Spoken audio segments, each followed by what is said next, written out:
You are listening to Leaders and Legends, a podcast produced by Veteran Strategies and featuring conversations with fascinating and impactful men and women who have shaped our world, our communities, and our history. My name is Robert Vane, Principal of Veteran Strategies, and your host for our discussion. You are listening to Leaders and Legends, a podcast presented by Veteran Strategies, a local veteran public relations enterprise, and sponsored by Girl Scouts of Central Indiana, Garmong Construction, the Crowne Plaza Hotel, Grand Hall, and Conference Center at Historic Union Station, the law firm of Bose, McKinney, and Evans, and the Bose Public Affairs Group, the McGinley's Golden Ace Inn, and MacAllister Machinery, your friendly neighborhood Caterpillar dealer. Thank you for joining us on the Leaders and Legends podcast. Our guest today is Mark Boyle. You know Mark as the voice of the Indiana Pacers. We have all heard him. His diction and his enthusiasm and his knowledge of the game is ingrained to all of us who are Pacers fans, and we're very, very thankful that you decided to come on. Thank you, Mark. My pleasure. Thanks for having me.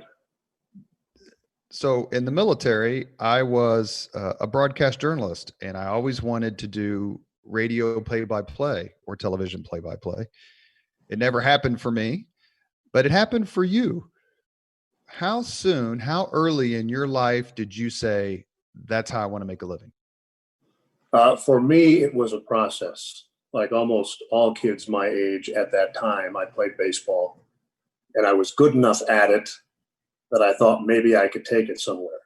By the time I was 14 or 15, I realized that I was good enough at it that I could play in my town at my high school, but probably not beyond that. So I gave up that, although I kept playing. Then I thought about being a coach and quickly realized that I didn't have the patience for it. When I look back on those days, at least the way I see it, one of the characteristics of the way my mind works that I didn't understand at the time, but I am grateful for now. For whatever reason, I've always had a really good self-awareness of what I can and cannot do. So I knew I couldn't be a coach or a teacher because I didn't have the patience, even at a young age. Then I decided I wanted to be a lawyer, a defense attorney specifically. And although I don't have any regrets about where my career has gone, there are days where I think, I wonder what would have happened had I pursued that. I think I would have been pretty good at it. Maybe that's ego, maybe it's hubris, but I thought that was something I could do. Eventually, my mind took me to a place where I realized that I liked sports. I was ahead of most of my peers in terms of being able to use the language both orally and as a writer. And I thought maybe I could make a career out of it. And additionally, even though he would from time to time try to talk me out of it, my dad was in broadcasting and was successful. So I had a chance to see behind the curtain how it worked. And it all appealed to me. And that's a long answer to how I got to the point from where I thought I could be a Major League Baseball player to maybe I could be a successful broadcaster. Did you have some broadcasting idols? I think we're relatively the same age, or a day or two older than me, but you grew up in kind of the heady time of the late 60s and 70s. Did you have some folks who said, I want to do what Jack Whitaker's doing. I want to do what Pat Summerall's doing. See, now you're dating me, but those guys were guys from my time. I wouldn't go so far as to say idols, but there were guys that influenced me because they were so good at what they did. When I grew up in Minneapolis, this was in an era where a minimal amount of games were on television. So if you were a fan, you had to listen on radio.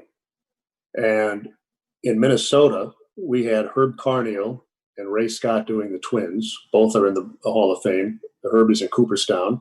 Ray Scott was a network announcer for many years after that. We had Al Shaver, who's in the Hockey Hall of Fame, doing the Minnesota North Stars. And then if you sat in your room at night and, move that rate, does anyone, are our listeners and viewers and consumers here, do they know about dials and radios? I'm dating myself here. But, you could sit in a room with that transistor radio and you could dial it around. And in Minneapolis, you could get some of the Chicago stations. You could get the big blowtorch out of St. Louis, KMOX. You could get 3WE out of Cleveland. And you would hear all these other guys broadcasting games, whether it was baseball in the summer, hockey in the winter.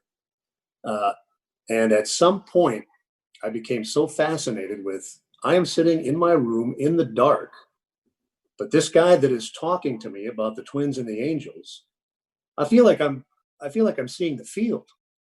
And I thought that was such a cool skill.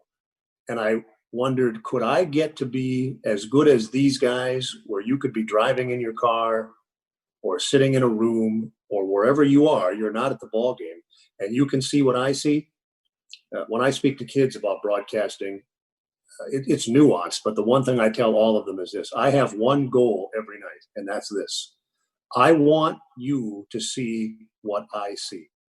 If I can come close to getting you there, then I'm doing my job.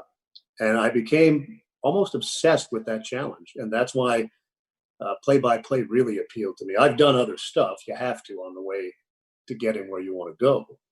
But I was never interested in being a sports anchor or a talk show host, even though I've done that, or really any kind of a broadcaster other than a play-by-play guy. And now that I'm older and have been around for a while, I look back, and I didn't realize it at the time because I was so lucky. I got some good opportunities when I was young. How lucky I am to have gotten to this level A, and then to have been lucky enough to land at a franchise where the owners and management understand about credibility, understand that it's your biggest, at least in my opinion, asset. And although they're not going to let me go too far off the reservation in terms of being critical of Pacer players, for example, they have always given me far more latitude than most guys who work for teams have in terms of doing my job. So I've lucked out on a number of levels. Growing up in Minnesota, talk about a little bit, please, some of your first sports memories, radio or TV. It doesn't have to be Minnesota teams, right? But you grew up at a time, particularly where the Vikings were one of the two best teams in the NFC, lost 4 Super Bowls. Sorry if you're a Vikings fan. Didn't mean to bring that up. But do you have some memories where you're like, man, sports is so different. I'm so enthusiastic about it. I want my career to be involved in sports, because it's completely different than saying you want to have a broadcasting career generally, but a sports broadcasting career. That's an interesting question, because as I've gotten older, and I'll go back to your question here in a second, as I've gotten older, I do consider myself to have a career in broadcasting and not a career in sports. The older I get, the less interested I actually am in sports. I love the NBA because I know a lot of the people in it, and I love broadcasting the games. But during the pandemic, I haven't missed sports at all. In the normal world, before all of this happened, if there was a football game on at a place where I was, I would watch it. It's not that I don't enjoy it, but I can't remember. I'm sure I have, but I can't remember saying to myself, well, the Colts are on at 1:00 Sunday. I've got to map out that window. It's one of the reasons I quit doing talk radio. I had a show in Indianapolis back in the 90s. And before that, I did talk in St. Louis and Minneapolis and New York. To be really good at that, you have to spend way more time paying way too much attention to things I increasingly cared little about. But going back to the question, when I was a kid, I was the total opposite. I just absorbed sports. I played baseball in the spring, football in the fall, basketball in the winter. As a real young boy, one of the ways I remember learning how to read was my parents, again, no TV, well, not none, but very rarely could you watch a game on television. Newspapers were huge back in the day. And so one of the ways I learned how to read is my mom and dad would say, well, if you want to know more about what happened in the Twins game last night, because you had to go to bed at 8:30, here's the newspaper. We'll help, but read about it. And I wanted to know, so I used that as a tool to help me learn how to read. And then as I got older and had some success as an athlete. That's relatively speaking. I didn't have colleges knocking down my door or anything like that, but I was a good enough athlete that I could compete with my peers and play the various sports all year round. And I just became so enamored with it. And the reason I got into broadcasting was because it was a way to get into sports. And to me, there were three ways. We talked about this earlier. You could play, you could coach, or you could be involved in some other manner. Mm-hmm. Broadcasting would be an example of some other manner. Knew I couldn't play, didn't want to coach. This was a way in. And as I got older, I became more about the broadcasting than about the sports. To the extent that when I leave this job, which either I will on my own, or they'll tell me to take a hike or whatever, I don't envision myself ever not doing something. I'll find some high school games to do just because I love the challenge of broadcasting a live event to see if I can get you to see what I'm seeing. That's been my focus for years and decades. And I find it compelling and challenging today.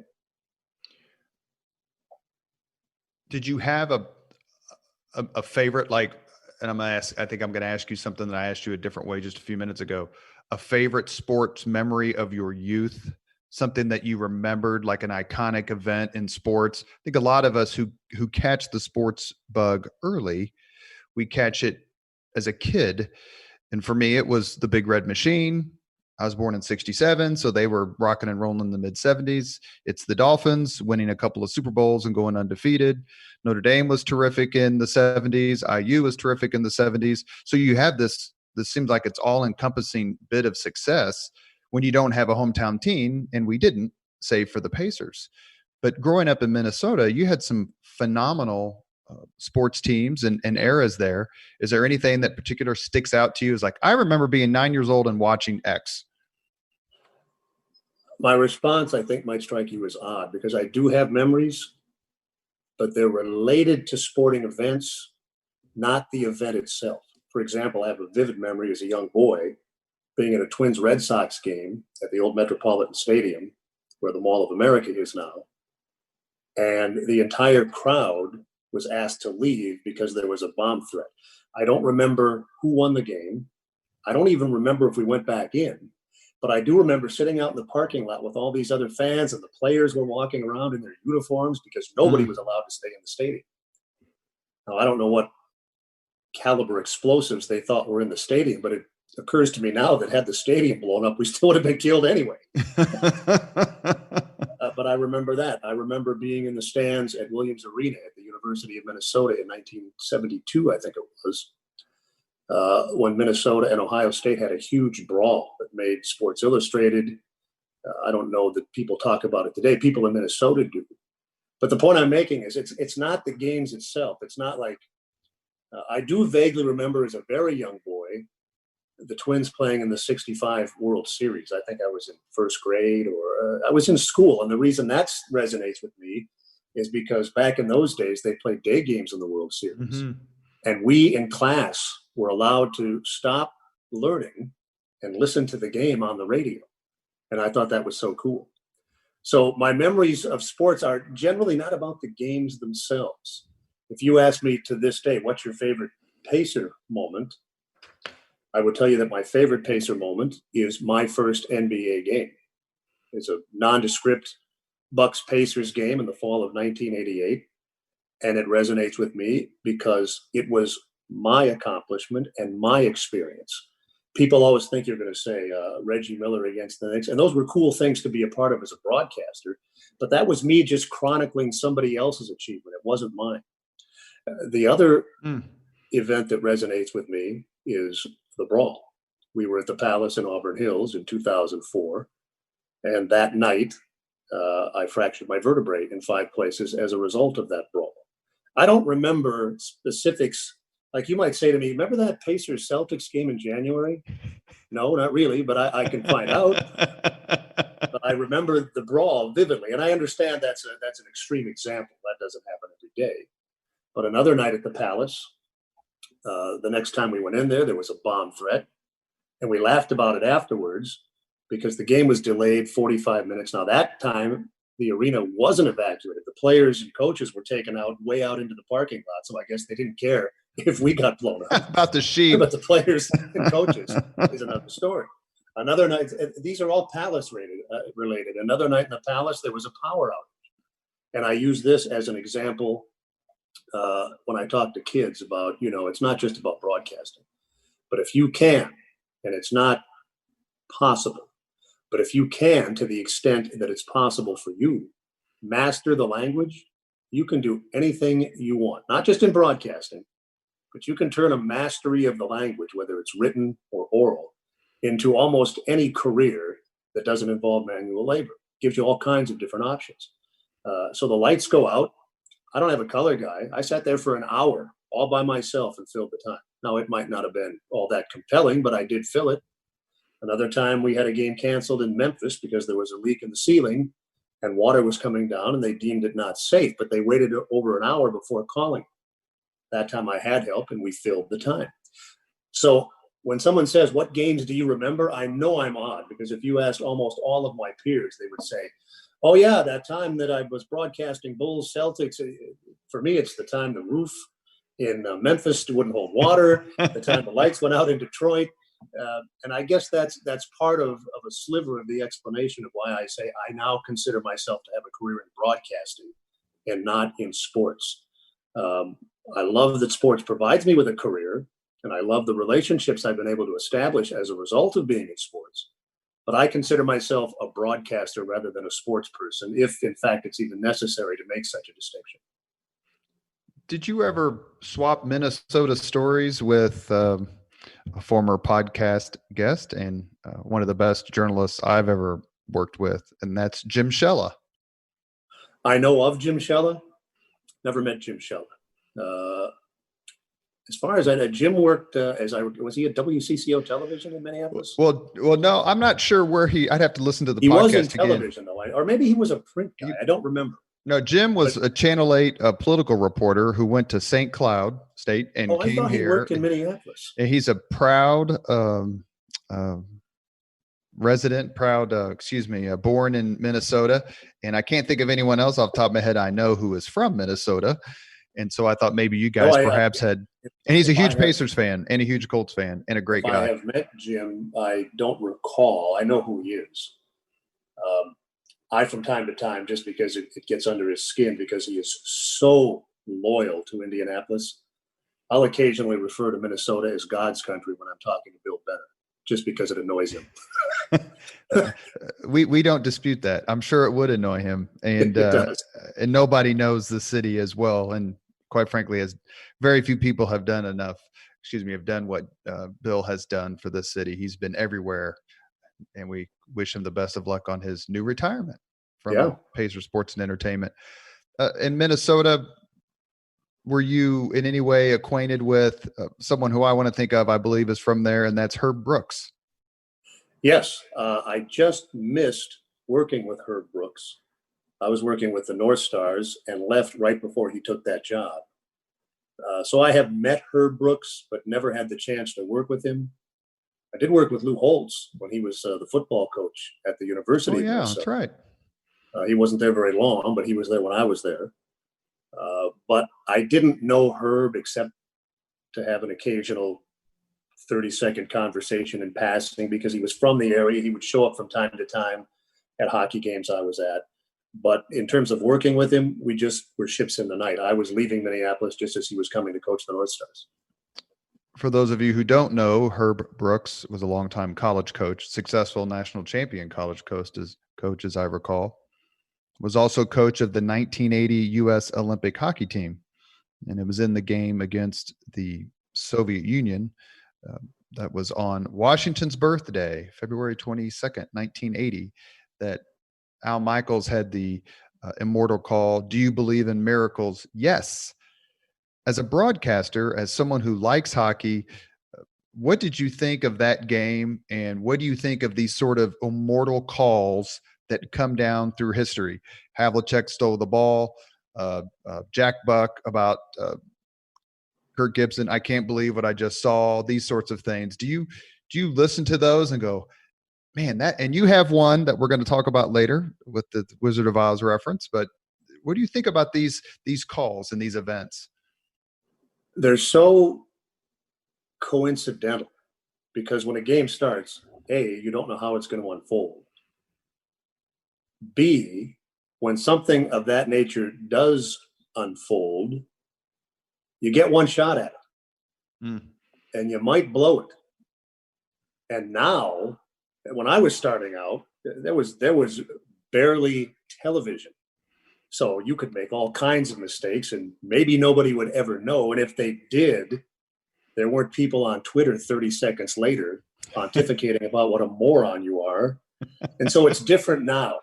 Now, still guys like Jack Buck and Scully and the legendary guys, they would still be great. I'm not suggesting otherwise, but when calls become iconic, the reason I, as a broadcaster, am impressed by them is because I know that this is one of the stimulating challenges of our business. You don't know. You literally don't know what's going to happen from 1 second to the next. And sometimes when you're making a call, I would say never when you're making a call, it doesn't occur to you that it might become iconic. At least that's my opinion. Now, somebody else might say otherwise. But then these events become almost part of our fabric, certainly our sports fabric. And so every year at the World Series, you see the Scully-Gibson call. Every year at the World Series, you hear Jack Buck, when Kirby Puckett homers in Game 6 in the 91 series, say, "We will see you tomorrow night." It's not even hockey season. You must hear this 50 times a year, "Do you believe in miracles?" That's not seasonal. That's forever. And Michael said what you said. He goes, it just kind of, we couldn't believe what we were seeing. And I'm going to tell you something about, you asked me if I remembered anything. In those days, I was working at a small radio station in northern Minnesota. And we knew that the Olympics were coming. We broadcast that game on my station. We were one of many, many stations throughout the country that was on an affiliated network that was broadcasting specific Olympic events. And for me, growing up in Minnesota and then living in Minnesota when it happened, over half that team was from Minnesota. Right. So we knew who those guys were. The average fan in the United States who tuned in to watch that game probably couldn't have told you the name of a single player on that team when the game started. By the time they won the gold medal, those guys were all household names, or at least the main players. So it was a different time. The immediacy wasn't there. You'll remember that game was actually played in the afternoon and shown on tape delay at night. That would never happen today. Plus, you had the good old US of A against the evil Satan-inspired USSR. And so there were political ramifications. The standards of professionalism were different in Russia than they were in the United States.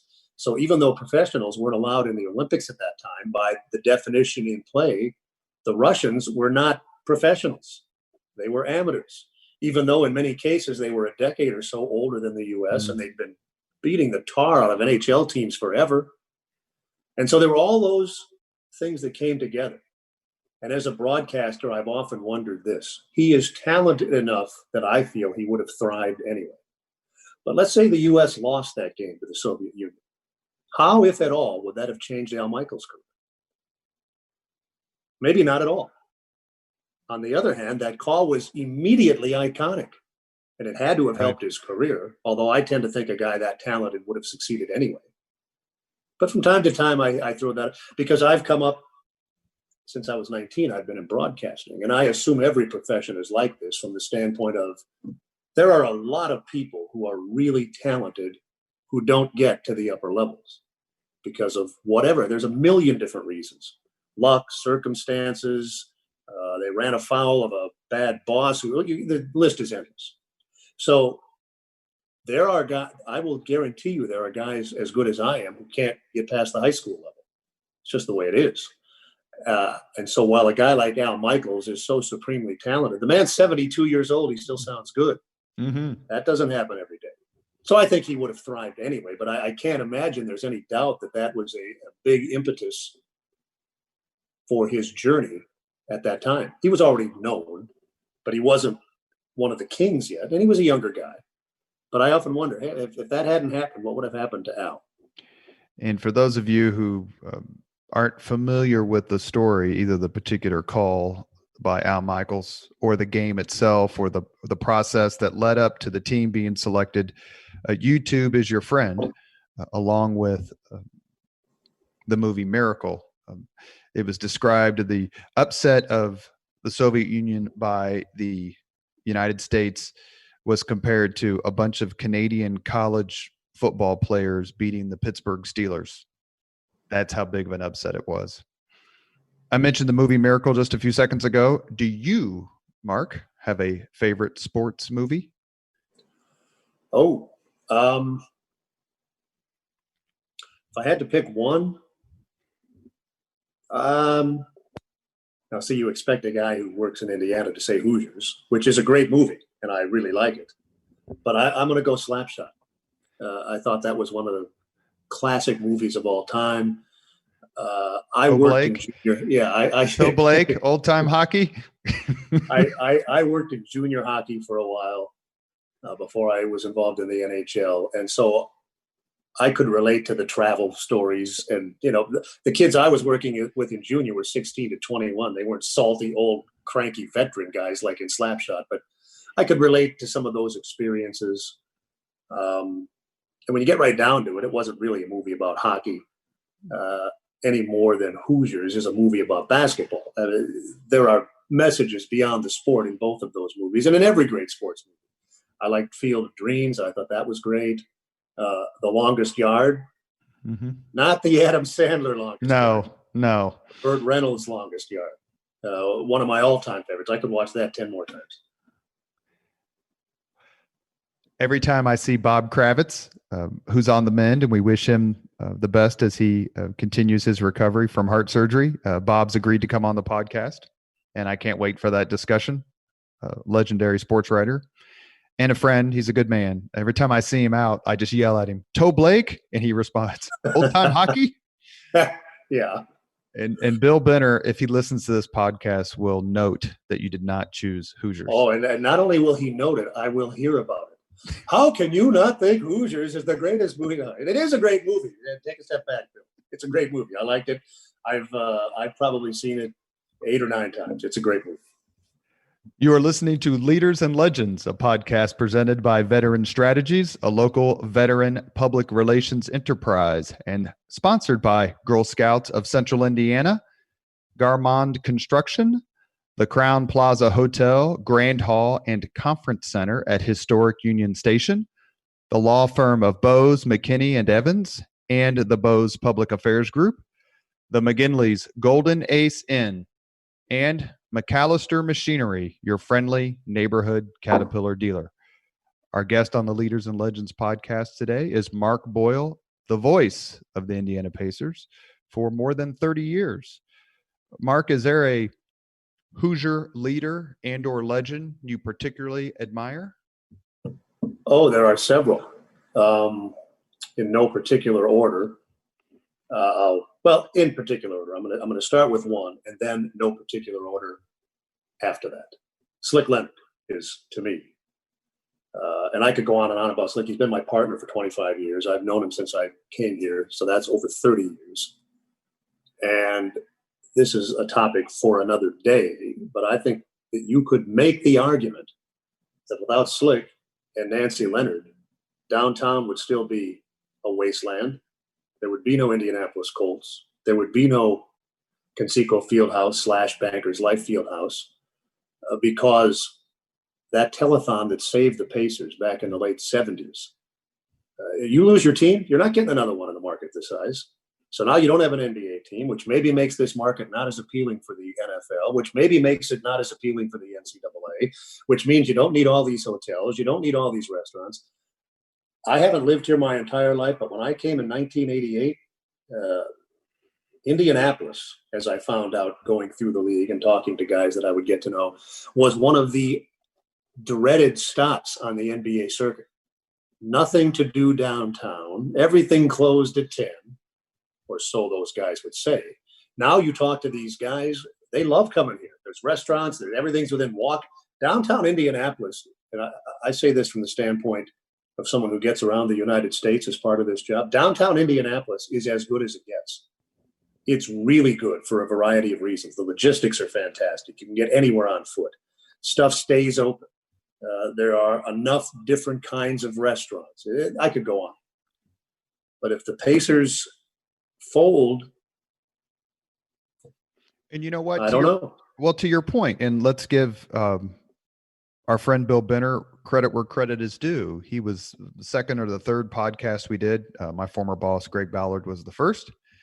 And he made the point, which had never really heard explained this way. And that is, and then a subsequent podcast that we did with Mark Miles and we did with Jim Morris and David Frick kind of confirmed this.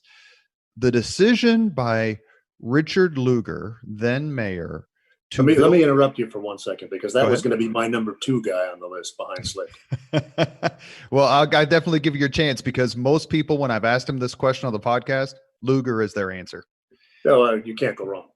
Is Lugar's decision to build Market Square Arena downtown is the watershed event in modern Indianapolis's history. That decision changed the entire dynamic of the city and how it was attractive to others. And you mentioned the telethon.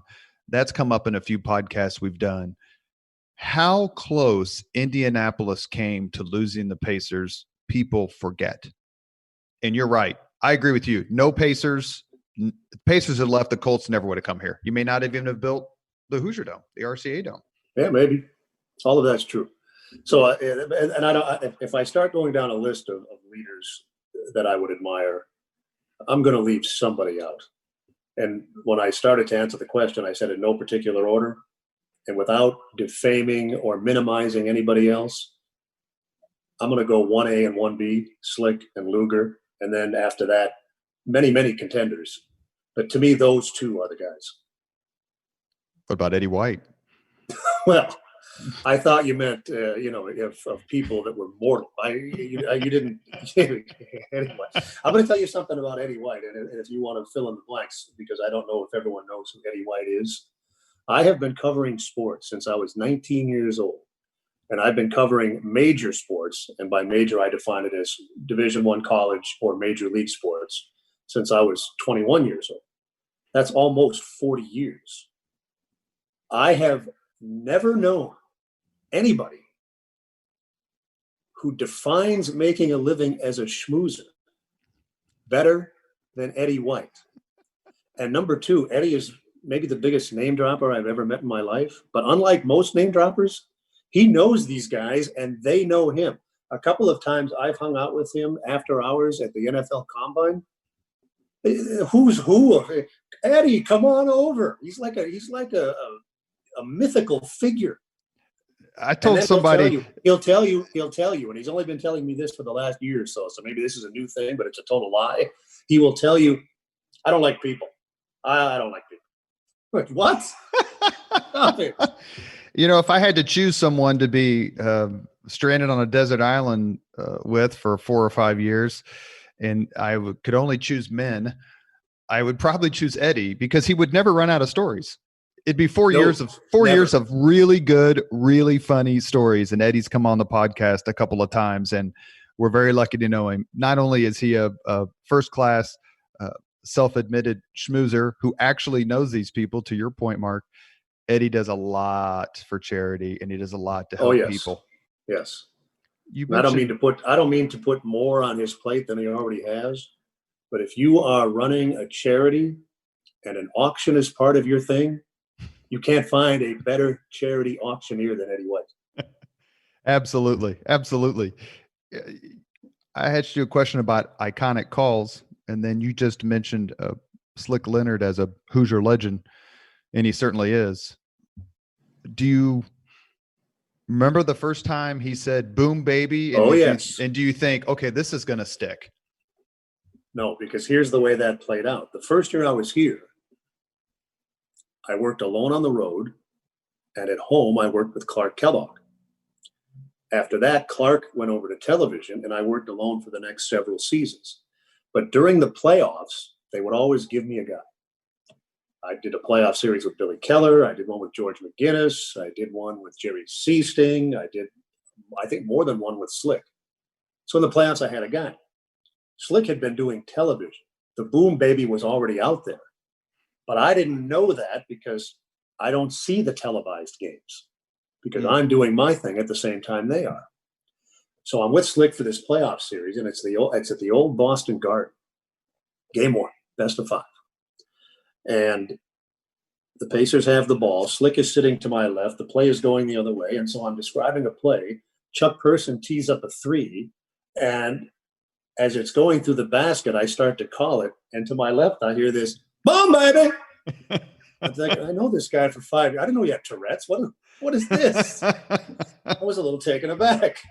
So the NBA then wasn't like it is now.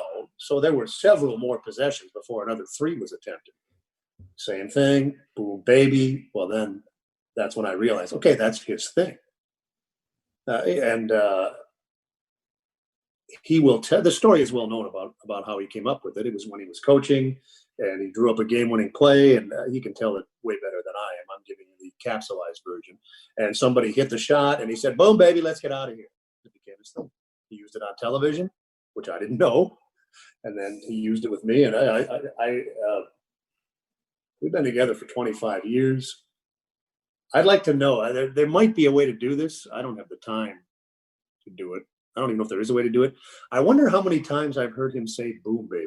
Well, I was going to ask you, do you have and we'd love to have Coach Leonard on the podcast. We would love it because I was born in 67, as I said, and I grew up on the Pacers of the ABA days. And that's kind of what you remember. Do you have a favorite boom, baby? Like when he said it after this shot, that sticks in my memory. Not really. In big moments, he'll give me, not me, us, the listeners, multiples. So in the typical flow of a game, so-and-so hits a 3, boom, baby. But if it's a last second 3, he'll go, boom, baby, boom, boom, boom, boom, boom. Those are cool. But we've been fortunate that the Pacers have had, generally speaking, pretty good teams over the years we've worked together. And so we've called quite a few big moments together. And no one specific thing stands out, but just the number of booms after the boom baby in big shots, that does resonate with me. One thing that I want to talk about with your career, and then we could expand on some Pacers stuff for the remaining minutes of the podcast, is that you worked at WFAN in New York City. Yep. Well, one of our podcast guests, and he was a terrific guest. I knew him a little bit, but he was very kind to sit down with us, Jeff Smulyan. Mm-hmm. And when he was on the podcast, he talked a lot about WFAN and just sports talk radio in general. One of the things that he said that was funny was as he kind of birthed this sports talk radio format and movement, for lack of a better term, industry, how the other owners of teams, because he owned the Seattle Mariners at the time, would get on him and give him a hard time. Like, look, you created the sports talk thing. Now we're all getting beaten up, and now you're getting beaten up, Jeff. So we got no sympathy for you. It's your fault. What was it like working at FAN, and who were some of the people you worked with there? Because at least a couple of them are famous names. Yeah. For me, it was a great time in my career. I was young. I was single, so there was no risk for me. A guy named Scott Meyer hired me in Minneapolis, was the general manager of KSTP AM radio. He was then tabbed to be the first general manager of this station in New York, and he took me with him. That's how I got there. I was 26, I think, when I got there. Didn't have a wife, didn't have children. But so for me, it wasn't a stressful time. If it didn't work, I would find something else. At least that was my mindset at the time. But we had people there that had moved families in. And this was fly-by-night is a little bit flip. It wasn't a fly-by-night thing. I'm sure a great deal of thought went into it. But it still was a prototype. It had never been done before. Sports talk had been done before, but never a 24-hour all-sports station. So we didn't really even know what we were doing. We were trying stuff, discarding stuff on the fly. I remember the original premise was we had the New York Mets. They were our team that we had on the station, their games. The thinking at the beginning was that the most important thing was the updates. We would do sports updates at 15, 30, 45 in the top of the hour. This is before Twitter, before the internet. So there was some relevance to what we were doing. But we wanted it to be all sports talk. We didn't even really like having the Mets because they intruded on the sports talk. Well, then we quickly, I'm just a passenger on the ship. I wasn't Captain Stubing. But the management then decided, you know what, the more teams we have, the better, because then it establishes our credibility. We can program, you get it. But we were operating on the fly. And there were some big time guys there. Our morning guy was Greg Gumbel, who's had a very successful career, but I'm telling you, he was a poor morning man. He didn't really know how to do radio. Not his fault. He'd never done it as far as I know. And radio is vastly different than television. He was the morning guy. Jim Lampley, who went on to have a very successful career, primarily as a boxing broadcaster, was our afternoon guy. The guy they brought in to build the station around was a guy named Pete Franklin, who had a wildly successful talk show in Cleveland for many, many years. He was one of the pioneers of the format. The other thing that they quickly realized is this. Almost none of us were from New York. I was in there from Minneapolis. Pete was in from Cleveland. Greg was in. He'd been at ESPN. I think he was living in Chicago. Jim, I think, lived in Los Angeles. People in City A want people that know about City A, not interlopers. Well, as time went on, they figured that out. But still, I left before this happened. I was there for a year, and then I went to St. Louis. But we were always wondering, was the station going to fold? How long would they go on? And then they made a decision that really saved the station. And because the station then began to thrive, imitators cropped. If that had folded, who knows if there would even be sports stations now. But they decided we're going to veer from the original plan. And they hired Don Imus to do the mornings. And then it just blew up. Smulyan says that in the podcast, that was the difference.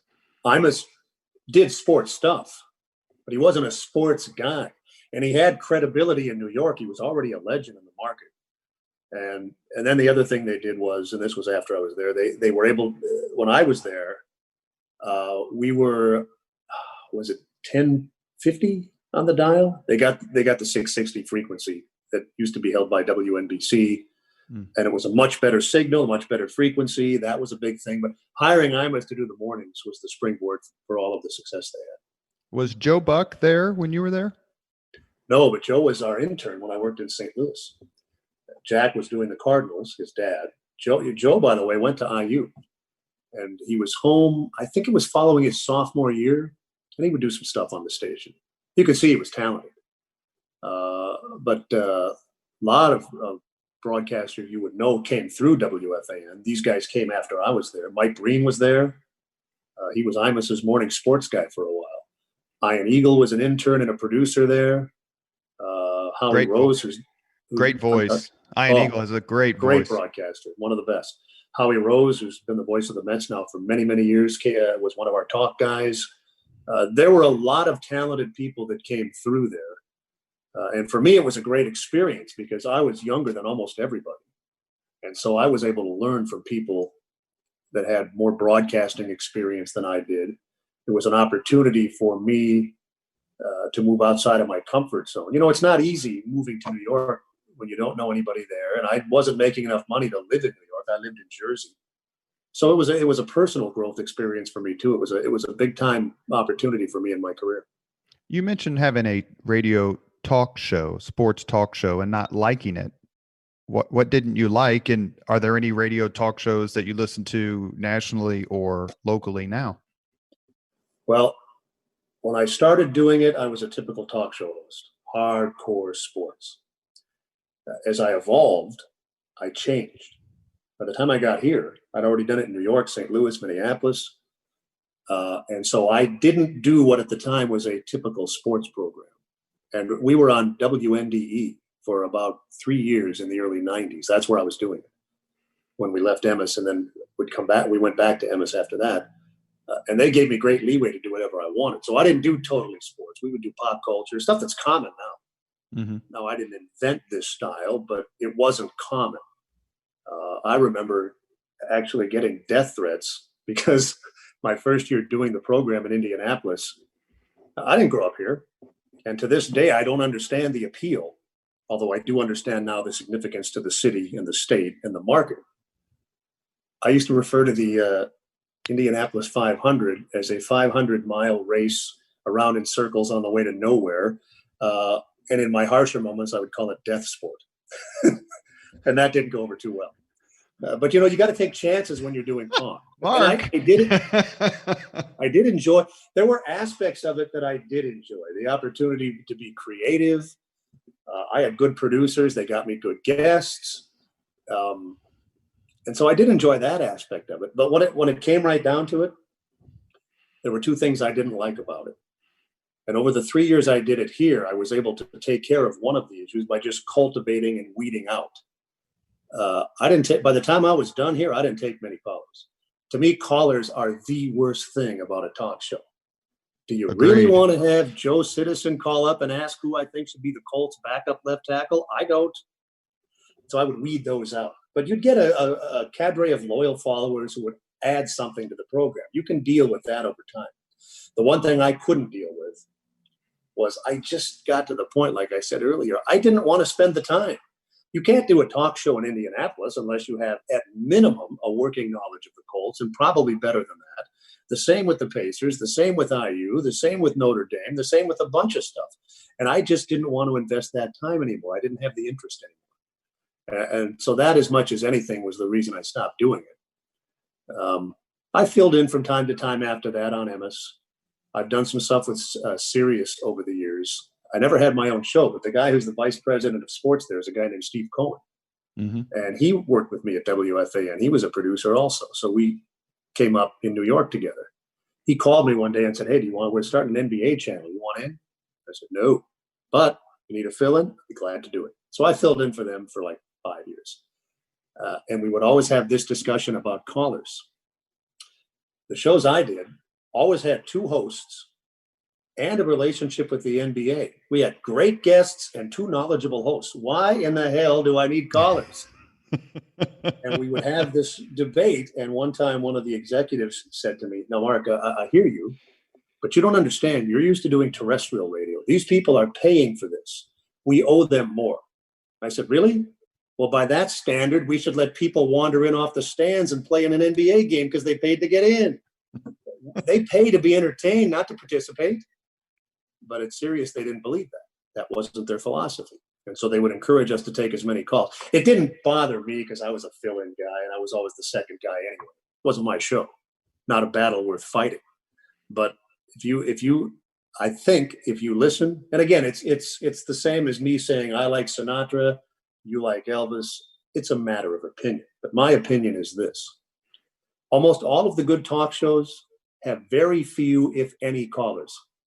They're based on the hosts. If you listen to a show with a lot of calls, to me, it's one of either two things. Management has a philosophy that the host has to carry out, or the host is just too lazy because callers fill the time. Have you ever heard a good talk show that was dominated by callers? No, it's not possible. Did you? I need to give credit where credit's due. Sometimes I listen to JMV just to listen to him interact with the callers. Okay, well then you see, there's an appeal to that for you, not for me. No, just for JM, just to listen, not to the questions from the callers, but just to listen to JMV handle the callers. It's an interesting way that he does it. But I agree with you completely. I want to hear the expert. We used to do this on my show here, and it would be politically incorrect now. But when I had a bad caller, we had a paper cutter, out in the office. And we brought a tape recorder out there. And, when you lift that lever up, it makes that. Mm-hmm. So we had that as a sound effect. And every time I had a caller that I thought was wasting my time, we would play that sound effect, and I would say he had been eliminated by Ahmed, the sports daily executioner. In today's world, that would never fly. No. In those days, it was one of our gimmicks. We are talking to Mark Boyle, the voice of the Indiana Pacers, on the Leaders and Legends podcast. In 1988, as he has referenced, he came here to the Circle City, and really, in a way, maybe it was a couple of years off, but got to the Pacers just as we were on the upswing. An upswing, as you mentioned a few minutes ago, that's generally stayed constant with a few dips for the last several decades. What are the first kind of memories you have, not of your first games or whatever, the really kind of first Pacers memory? I came back from the military I got discharged from the Army in 1990, and that's about the time, I think, that Person and Bird had their duel. Yes. Do you remember about that particular rivalry in that series? It was really interesting because they were both elite trash talkers. Chuck was a big-time scorer. He wasn't nearly the all-around player Larry was, but he was a very dangerous player and a big-time scorer and a terrific shooter. And he and Larry went back and forth in that series. The Celtics won the series. That was the best of, if I recall correctly, that was the best of 5 era, and they won 3-2. But Chuck had a couple of games where he just went off, and Larry was Larry. And it was really entertaining. The Pacers in those days, they didn't really start to succeed until Larry Brown came in 94, 93, 94. And their philosophy changed at that time. And it's been pretty consistent since. They now believe that if you're going to have any kind of a chance to be a really good team, you got to start with defense. But in those days, the Pacers, defense, what is that? We'll just outscore you. And so they were capable. A lot of those Celtics games were like, 125 to 121. Chuck, you see this not all the time now, but you rarely saw it then. And to the extent that I remember specific plays from specific games, in one of the games at Market Square Arena, I think it was game 4 that sent it back to Boston for game 5. The Pacers got out on a 3-on-1 break. Chuck pulled up and hit a 3. Now, in today's game, no big deal. Right. But then you didn't do that then. You took it to the rim until they stopped you, or you passed it to the open man in the corner, and hopefully, whatever. Chuck just pulls up and drains this 3, and I remember it so clearly because it was such an anomaly. So I remember things like that. But that specific series, it wasn't all about Bird and Chuck, but that was a central storyline in that series, and it was really entertaining. Were you able to, chat up Coach Bird or General Manager Bird about that series at all when he came to the Pacers? Say, hey, I remember calling when you hit your face on the floor and then came back into the garden. This is how I approach new people that come to us, whether it's a player, a coach. I introduce myself so they know who I am, and then after that, I'm around. But wherever the relationship goes, fine. Now, Larry is a really hard guy to get to know. It takes a long time. He's not outgoing. Now, once he gets to know you, then he's a great hang, and he's a cool guy, and he's one of the very few, and this is one of the reasons I like him personally, one of the very few at his level, whether it's a coach or a player, if he tells you something, you can take that home. He's not about, lying or he's just, this is what I got to say. If you don't like it, well, but Peter Vesey, the sports writer, Peter Vesey said, go off the record, Larry, let's have a real conversation. And Larry goes, why? I don't care what you write. Like, that's right. I don't care. He doesn't. So he coached for 3 years. I would see him nearly every day for 6 months. But I don't think we ever actually had a meeting. He was pleasant and professional. He was the first coach we had in my time, though, that didn't do a pregame show. He had no interest in doing any of that. So we didn't have that professional interaction. He would just see me at practice. If I had a question, I would ask it. I don't recall ever having a meaningful conversation with him when he was the coach. I got to know him better when he came back into the front office And then we had a lot of conversations. Is but to it this is day, it if somebody hard? says, "Are you friends with Larry Bird?" I would say, "No, I haven't talked to him in a couple of years, but I enjoyed the interactions I had when he was here." Is it difficult? And I'm saying this as someone who's shaken Larry Bird's hand, a few times, mostly in the presence of Mayor Ballard, where he's shaken everyone's hands, right? Is it hard just not to be in awe of No, someone so great? no, and here's why. And maybe this is my own ego, or maybe I'm a narcissist. I figure this: these people are no different than anyone else, except they are really, really good at something. Most of us aren't. And the reason I answer your question by saying no, and this is going to make me look less than stellar, I figure I'm every bit as good at my job as they are at theirs. So why should I be intimidated or Well, nervous? you're a Hall of Famer, broadcasting Hall of Famer. Yeah, but that ain't the same as being a Hall of Fame player. I fully understand that, but I've always regarded the people that I've dealt with coming up, even when I was younger, these are just people that are really good at something. They're not better than me. They might be. They're not worse than me, although they might be that. They're just people that are really good at something. So why should I be in awe of them? You came to the Pacers at an incredible time in terms of the accumulation of talent and the transformation of the team.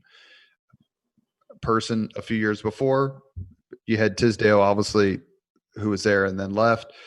Reggie Miller, Rick Smits. In the before we get to some of the more iconic rivalries, as you kind of started to grow in your broadcasting, your connection with the Pacers, did you see the team kind of growing at the same time? Like, we could be really, really good together. No, it kind of caught me by surprise. The first year I was here, and this is my 32nd season. The first year I was here, to this day, it's still the worst record the Pacers have had in my time here. They started 0-7, and they won 28 games, which means they lost 54. The next year they started making the playoffs, and they made the playoffs every year, 89, 90, 91, 92, 93, and never got out of the first round. So you could see they were competitive, but at least I didn't see that they were on the verge of something. Then Larry Brown is hired in 93, and they started that season, as I recall, 16-23. So again, they're going to battle for a playoff spot and then get bounced in the first round. It's business as usual. But I might be off on the numbers. I think they started 16-23 and then went like 32-11 the rest of the way, or 28-50. Anyway, they got better and then they made the run all the way to Game 7 of the Eastern Conference Finals, which caught me by total surprise. When they went into the playoffs that year against Orlando, they were the lower seed, and they swept. I wasn't stunned they won the series. I thought Orlando was beatable, but given the perspective, they've never won a playoff series ever in the NBA since joining. That was their first one. And then the Hawks, I think, were the 1 or 2 seed in the next round. They took them out at 6, and then they almost beat the Knicks. And from then on, that's when this season ends, that'll be 26 seasons worth of games. The Pacers have been to the Eastern Conference Finals. But I love this stat because when I mention it, most people go, really? Pacers have been to the Eastern Conference Finals 8 times in that 26 years, more than any other team in the Eastern Conference. More than Cleveland, more than Miami, more than New York. Well, New York is downtrodden now, but they were a player for a while. Wow. It's because they've only won one of those series. They lost the other 7. They're like the Vikings or the Bills of the NBA from that standpoint. They get there, but unless you win the big one, people forget you were good. And so people in the NBA know the Pacers have done well. And in fact, this may be my own bias, but I don't think so. Because you hear people, executives, other broadcasters, people who have been with other teams and come to Indiana, always rave about the organization, the franchise, the ownership, the way it's run. I always say this, and there's no way to prove this one way or the other, and my bias probably does come into play here. If the Simons owned the New York Knicks or the Los Angeles Lakers and hired the same people to run those franchises that have run the Pacers, they would have multiple championships by now because they would have exponentially more resources. Right. You know how hard it is to be good in the NBA in a market this size? It's really, really difficult. You don't have the revenues. You don't have the ticket sales. The Pacers are almost always near the bottom of the league in attendance with among the cheapest ticket prices. And that's one of the misnomers about this area. I moved here in 88. I knew nothing about it really. I would fly into the airport in Indianapolis to do a Minnesota-Purdue game or an Iowa-Indiana game, but that was my whole experience. But you knew from the outside looking in, it's basketball country. And it may well be basketball country. I've been here 32 years. Now, I'm not going to dispute that. But this is one of the weakest NBA markets. It's not a good NBA town. It isn't. Think about the teams they're putting on the floor every year and the ticket price. It's nobody's fault. You don't have to go. I'm not blaming the fans, not at all. Spend your money any way you want. But if this was basketball country, you think they do a little bit better given the caliber of teams they generally put out there. Have you ever, or when was the last time you watched the 30 for 30 winning time? Or the last time you looked up your call, you and Slick's call of the 8 points in 9 seconds? You know, that 30 for 30. Every once in a while, I'll be talking to somebody and the subject of ESPN will come up and I'll say, have you ever seen my 30 for 30? What do you mean? So, you know, my 30 for 30, Reggie's in it too, but it's mine. That I saw something about that the other day. It was one of the first ones they did, I think. Was it 15 years ago, 10 years ago? I don't know how long ago they did. Quite a while now. Yeah. And it was a lot of fun to do. But specific to your question, I lost my train of thought here. What was the question? What was the last time? I probably 5 or 6 times I've looked up the YouTube clip of your call of Reggie. I'll tell you a story about that. The producer was a guy named Dan Cloris. And I sat down with him for like an hour to do an interview, and he used bits and pieces of it, as he did with many others. And he asked me about the call, and I told him that I hated it. And he said, okay, noted.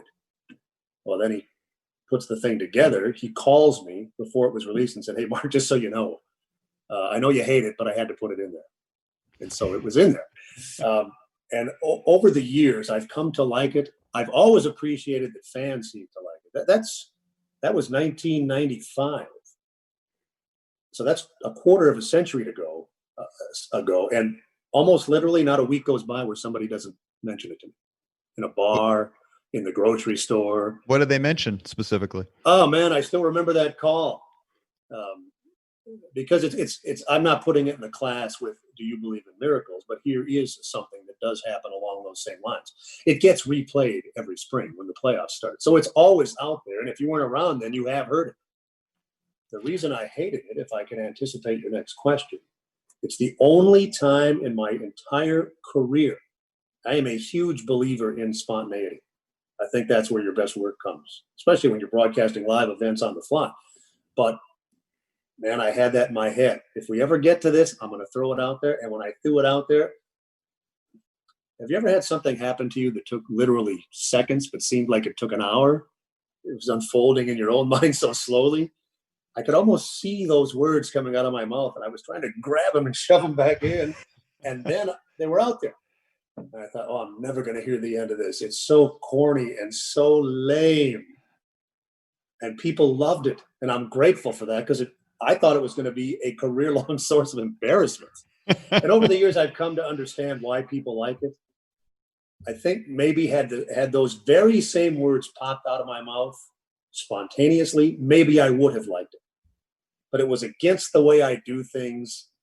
And I wish I hadn't done it, or at least I did at the time. Now I'm glad I did. People like it. Do people ever say it, Mark? Not usually, every once in a while. And this is the response I always give. If someone says, say it, I say, hey, what do you do for a living? And then they'll say, I do X, Y, or Z. And I say, well, I don't ask you to do that for free. So don't ask me to do my job for free. Well, we're not paying Mark for this podcast. So I'll say it. Ding dong, the witch is dead. Which not only is a famous sports call from Mark Boyle, not only is one of the most famous movie lines of all time, but in one of my favorite pieces of trivia ever. In 1943, when the United States Navy decoded the Japanese messages, and they found out that Admiral Yamamoto was going to be flying nearby, and they sent up some planes to intercept Admiral Yamamoto's plane, Yamamoto being the author of the attack on Pearl Harbor. The code for the successful downing of the plane by the pilots who did it was "Ding Dong, the witch is dead." I did not know that. The reason I came up with it was because in my mind, the Pacers were analogous to Dorothy in an uncharted area with threats all over the place. They didn't know if they were going to get to the end of the yellow brick road, and the Wicked Witch was looming. The Knicks, remember, had beaten the Pacers in 93 in the first round, beat them in the conference finals in 94, and they by then had established a real intense rivalry with the Pacers. Mm-hmm. So in my mind, the analogy was the Pacers were Dorothy and the Knicks were the Wicked Witch. That's how I came up with it. But that's an interesting piece of trivia. I didn't know that. What was it like? We have a few more minutes before we get to the 5 questions, and there's 2 or 3 things I want to ask you about. What was it like to be courtside and watch Reggie Miller and hear Reggie Miller put Spike Lee in his place? And that was almost unprecedented for that sort of courtside player interaction at the time. Now you wouldn't think twice about it, but at the time it was kind of a big deal.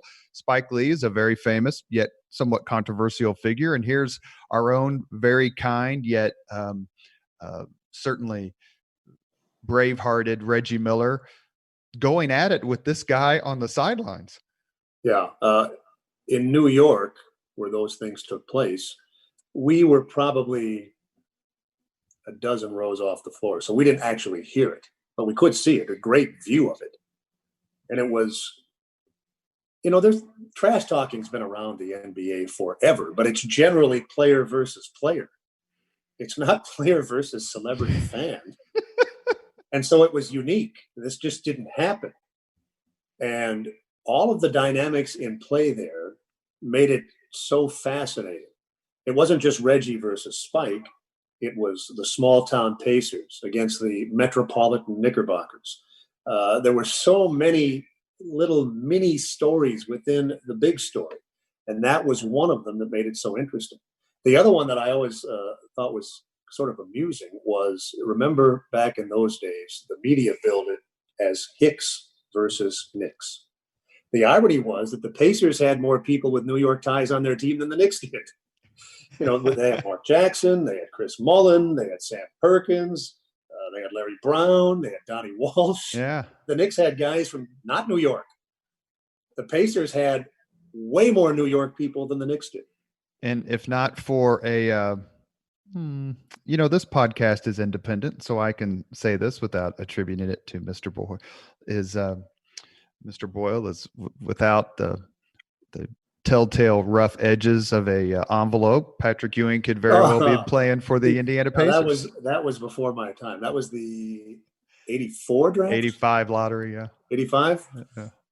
That was when they had that big thing and they cranked it up and there were envelopes with logos. Which was all a big waste of time because we all knew where he was going anyway. I thought it wasn't the envelope supposed to be frozen. Was that it? Whatever they did, it worked. Yeah. So you buy into the conspiracy. Oh, it's 100. It's not even. We don't do controversy and conspiracy here on the Leaders and Legends podcast, but that was a done deal. There's no way in hell Patrick Ewing wasn't going to New York, and you know what? He didn't win any championships either. So all their nefarious activities went for naught. He did get to the finals twice, though. He did, and he lost. He did. He is a terrific player, and we're obviously having fun with the Hoosier mentality, right? The world's against us. There's no way these. And then we got Peyton Manning, and that changed. We became a different city in the world, of course, because of him, and then because of the Pacers. In 2000, we make it to the finals. We play the Lakers, who are at the beginning of a significant run. What were your thoughts, to the extent that you can remember them, 20 years ago, about what that series was going to be like and the chances you thought that the Pacers had to win that series, which we lost 4-2? The Lakers were the favorite. But I thought the Pacers had a chance to win, and the whole thing turned in Game 4. The Lakers won 2 in Los Angeles, and then the Pacers won Game 3 at Market Square. I'm sorry, were we still in Market Square then? No, it's No, it was the Conseco. First year, Conseco. maybe. Yeah. First year of Conseco. So then Game 4 comes, and a golden opportunity was missed. Shaquille O'Neal fouled out, and the Pacers lost in overtime. Now, that's not to say they would have won the series. They did win Game 5. It came from a fairly significant deficit in Game 6 to tie the game in Los Angeles in the fourth quarter, but lost. The Lakers were the better team, but not by so much that you thought the Pacers didn't have a chance. And O'Neal was so dominant. He was so big and so strong. In fact, that series was the impetus for the rule change where you couldn't foul a player in the last 2 minutes. You could, but you couldn't foul a player off the ball in the last 2 minutes without serious consequence. They would get the free throw and they would keep the ball. So there was really no reason to. You could do it until 2 minutes left. And I don't have the numbers in front of me, but in some of those games, O'Neal went to the foul line like 8,000 times because when the Pacers were behind in the final 2 minutes, they would just foul him every time the Lakers put the ball in play, and he was shooting copious amounts of free throws in the final 2 minutes. So they changed that rule. He was too big and too strong. It really came down to that. Bryant was great, but he wasn't the Bryant we would see in later years yet. He was great, and it was his play in the overtime that gave the Lakers the winning score. So they had the better team. In my time, and this is always a matter of opinion, I thought the 98 team was better, the one that lost to Chicago in the conference finals in the 7th game, which was Jordan's last championship. Which the was 99 just become famous again because of the ESPN series. Forgive me. Yes. The 99 team was very good and was favored in the conference finals and lost to the Knicks. So they've had some good teams here. That 2000 team was great. The most talented team the Pacers had, in my estimation, was the team that won 61 games in, was it 03-04? The year before the brawl, 03-04, lost to the Pistons in the conference finals.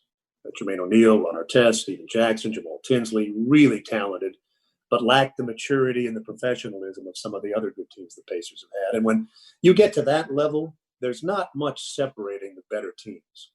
So if you're lacking things like professionalism and maturity, you're at a severe disadvantage against some of these other teams that might not have the talent you have. And I thought that was the most talented team the Pacers had in my time. And it seems like the Pacers had a little bit of, and you correct me, because obviously you're the expert and I'm just a fan, but it does seem the Pacers had a little bit of bad luck through the years.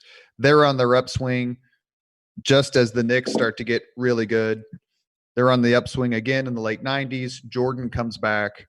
The Pacers are really good in the first part of the millennium. That's when the Lakers start their run of 5 championships. The Pacers get really good again. LeBron James is in Miami with Bosh and Dwayne Wade. I hate to say that it seems like the Pacers can't catch a break and be the upswing team, the hot team when it's just them. But in some ways, they almost remind me of the Milwaukee Bucks in the 80s, who consistently won 55 to 60 games every single year for multiple years and consistently lost to the 76ers and the Celtics in the playoffs. And that's one of the reasons I agree with that assessment. That's one of the reasons that 03-04 team that I talked about was such a missed opportunity, because that was the year that Detroit beat the Pacers and won the championship. Detroit was similarly stocked in terms of personnel. They didn't have any superstar guys. They had many good players like the Pacers did. They had Chauncey Billups and Richard Hamilton, Tayshaun Prince, Ben Wallace, really good. And they beat that Laker team that was imploding with Bryant, Payton, Karl Malone, Hall of Fame players, some of whom were on the downsides of their careers. But had the Pacers been able to beat the Pistons, it's certainly within the realm of possibility, perhaps even probability, given the way the Lakers imploded in that final series, that the Pacers might have won the championship. But, they were beaten by James twice in the Miami years. When James went on to win, Jordan took him out in 98. The Knicks team that beat him in 94 was in the – they lost in the conference finals 7 times. And of those, I'd have to think off the top of my head. Most of those teams that beat the Pacers lost in the finals. That's the right. 94 Knicks lost. The 95 Magic lost. The Bulls did win. The 99 Knicks lost. The Heat did win. So it's a little bit of mix and match there. But your point is valid. They were beaten by Jordan. Ewing was an elite player at the time. Absolutely. James is arguably the best player ever, and certainly one of the best ever. They couldn't get past him. And then that, even though they weren't good enough to say, well, had James not been there, we would have won. James still took them out multiple times when he was in Cleveland, and the Pacers weren't quite as good. Could you, or would you, should you name your Boyle era Pacers starting five? I could. Why do you say should I? Why shouldn't I?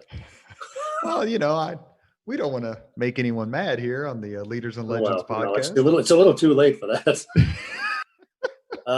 Let me see. So you want a traditional starting five. You don't True want starting five. You want two guards, a center, two forwards, or some variation Yes, sir. of that with a point guard and so on. Let me see.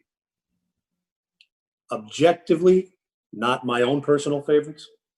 In other words, I really liked Steven Jackson. He's one of my all-time favorite players, but I wouldn't put him on that team if I were going to do it objectively. So you're not asking me for my five favorite guys. You're asking me if I was going to play a game, name five starters that I thought I could win with. That's exactly right. And if the play-by-play person from the Celtics was put together his five and you had to play his five and you go, I need to construct a team that's going to win. Okay, I would go with Mark Jackson, Reggie Miller, Ron Artest, Jermaine O'Neal, and Rick Smithson. Now, when he was here, Jermaine played the five, and so did Rick. But Jermaine could play the four, and Rick could play the five. As an announcer, is there an unwritten rule, or is it a written rule, or are you gently chided? You just can't blast the referees all the time. Well, it depends on the person. There are guys that have used that as part of their calling cards. And it's becoming, if you watch local telecasts now, it's becoming increasingly prevalent. I don't believe it. But there are guys that have had great careers that do it. So it's up to you. And along those same lines, this is what I came to conclude very early in my career. Play-by-play is an art more than it's a science. So there's no right way to do it. There's a million different ways to do it. And so I concluded early in my career that I am going to broadcast these games the way I would want to hear them if I were listening to them. That's one of the reasons, for example, that if you listen to one of our broadcasts on this year's Pacer team, for example, we have TJ Leaf, TJ McConnell. We've had, players with initials over the years. Most broadcasters just say TJ McConnell. When I was a kid listening to games, if a guy was playing and they only used his initial, it would just annoy the hell out of me that they wouldn't tell me what those initials stood for. So now as a broadcaster, I always mention, probably multiple times a night, Timothy John McConnell Jr. is checking in. And in case you don't, I don't say this, but for that, because that could confuse somebody. So I do it like this. I say, Timothy John McConnell Jr. is checking in. TJ will replace so-and-so. So now, it's TJ McConnell. Ty Jacob Leaf, always at least once when he comes into it. Because I was so angry as a little boy. And so when I was young, listening to games and trying to come up with my own way to do things, it just irked me when guys would rag the refs. Because now that I've done thousands of games at a variety of levels, I see this.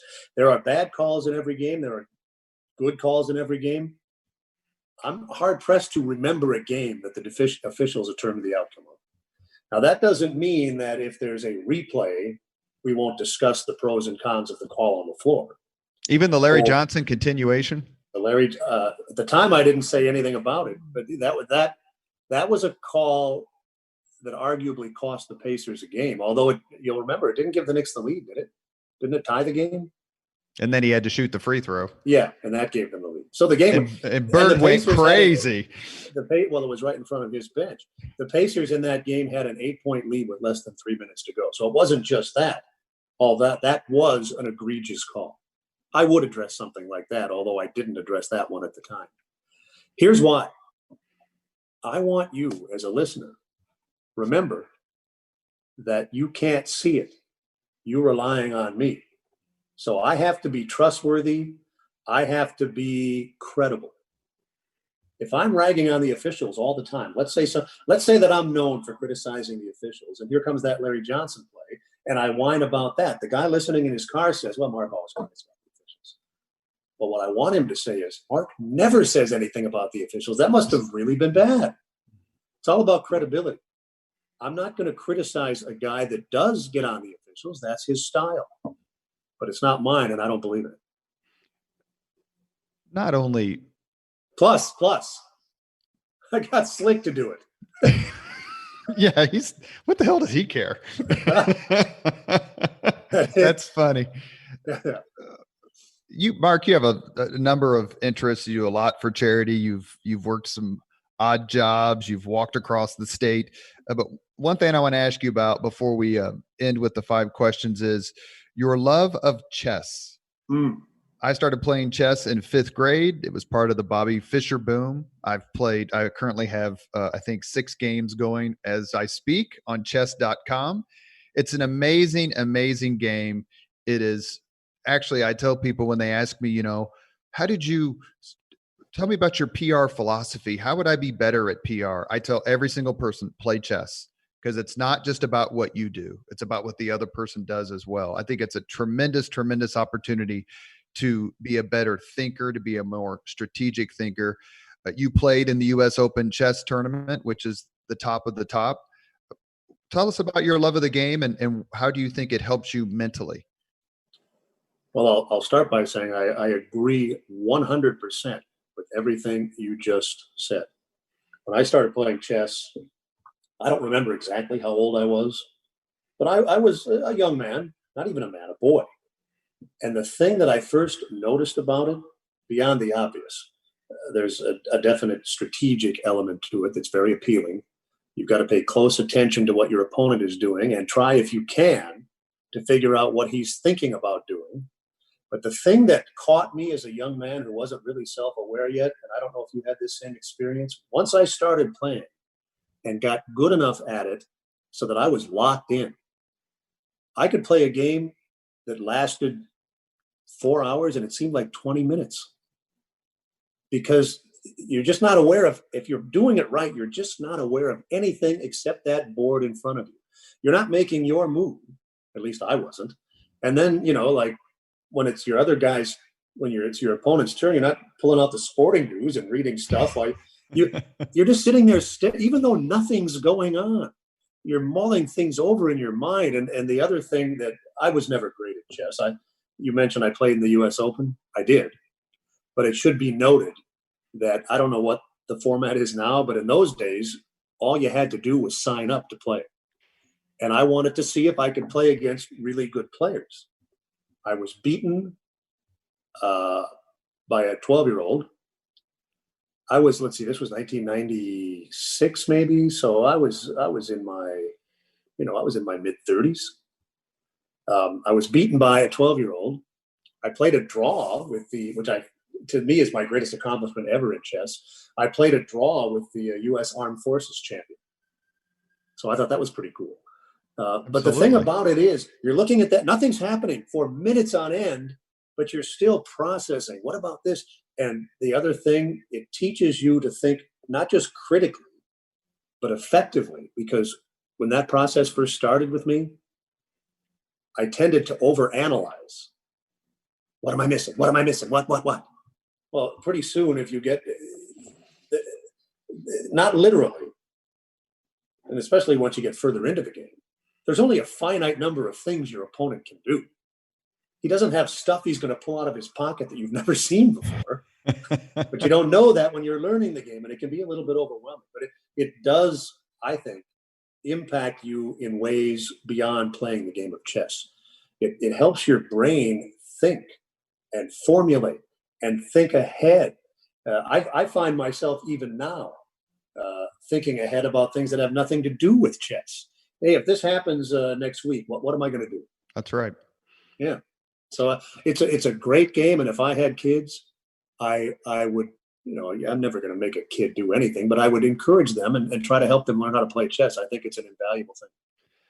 My son won some trophy playing football when he was in junior high school, and he's all proud, like he should be. It's football, and he worked hard, and it was he and I and his mother and my daughter who was younger and some of my family. And he looked at me, he goes, "Daddy, what was your greatest athletic accomplishment as a kid?" And I said, going undefeated in the state chess championships my 8th grade year.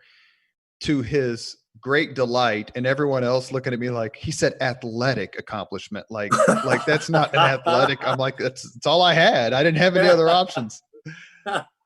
You are listening to Leaders and Legends, a podcast presented by Veteran Strategies, a local veteran public relations enterprise, and sponsored by Girl Scouts of Central Indiana, Garmong Construction, the Crowne Plaza Hotel and Grand Hall and Conference Center at Historic Union Station, the law firm of Bose, McKinney, and Evans, and the Bose Public Affairs Group, the McGinley's Golden Ace Inn, and MacAllister Machinery, your friendly neighborhood Caterpillar dealer. Mark Boyle is our guest. We've come to the 5 questions. Mark, we ask the same 5 questions of all our guests. Are you ready? Yeah. What was your first job? I was a dishwasher in a seafood restaurant. What was your first concert? Bachman Turner Overdrive. So have you worked taking care of business? No, wait. Let me take that back. It wasn't BTO. It was the Guess Who, which had some of the same band members. It was the Guess Who. Yeah. Taking Care of Business was one of my songs. Yes. Number 3, if you could suggest any book for someone to read, which book would you recommend? Wow, that's so open-ended because it depends what your purpose is. But without any parameters at all, a book that I read when I was younger that stuck with me, and I've only read it once. I should read it again. I would highly recommend The Catcher in the Rye by J.D. Salinger. If you could witness any event in history, be there as it happens, which event would you choose? Would I be safe? Correct. You would be safe. Pearl Harbor. That's a great answer. We've not had that one yet. That's a great answer. Last question. If you could have dinner with anyone living today, 2 hours off the record, whom would you choose? Anyone living today? Yes, sir. Wow, that's a good question. That's a really good question.